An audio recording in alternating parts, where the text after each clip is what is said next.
Rangkaian pemeriksaan kesehatan bakal calon kepala daerah, bupati, dan wakil bupati di 7 Kabupaten Sumsel sudah dimulai di Rumah Sakit Muhammad Husin, Palembang.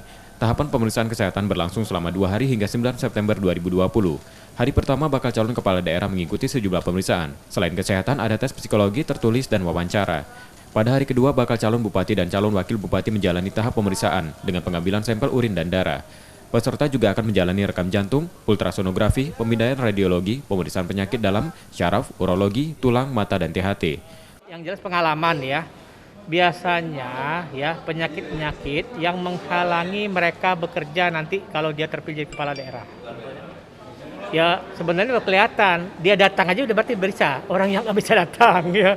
Yang kita kapar di rumah sakit ya nggak bisa misalnya stroke. Pemeriksaan kesehatan baru diikuti 20 orang dari 26 bakal calon kepala daerah peserta Pilkada Serentak 2020. 6 orang tidak dapat hadir, yang salah satunya menjalani karantina mandiri setelah dinyatakan positif COVID-19. Hasil pemeriksaan kesehatan sudah bisa diketahui pada 10 September 2020, yang akan diserahkan ke KPU Sumatera Selatan. Rizky Nurmizan, Kompas TV, Palembang.